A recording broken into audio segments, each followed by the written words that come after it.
Ayun, so may release tayo today.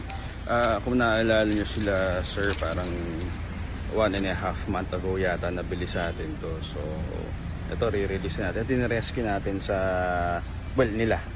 Kasi may gout ako nun. Sa Lucena. Yan. Tinirescue natin. Somewhere in Quezon. Hindi ko sigurado kung Lucena or sa Quezon. All goods na to. Ang naging problem nito is yung sa trani. Pero all goods sa lahat. Issue port lahat na palitan dito. All goods na.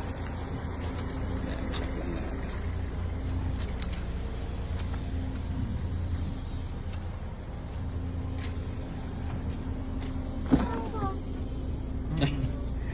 Ay, sir.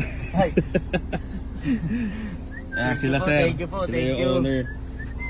Salamat. Kailan nyo ulit na to sir? Na purchase to sir?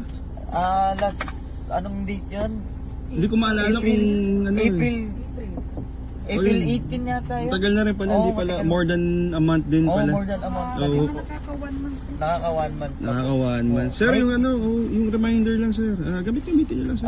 Oo, yun lang oo. talaga. Kaya matakot gamitin sir, all goods yan.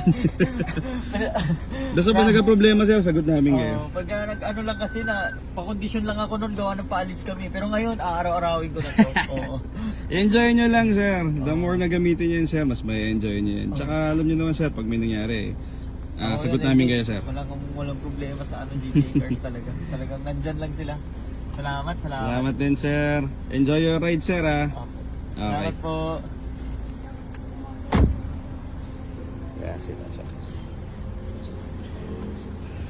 Bound to ano to eh. Naik muna. Then papuntang Bicol sila sir.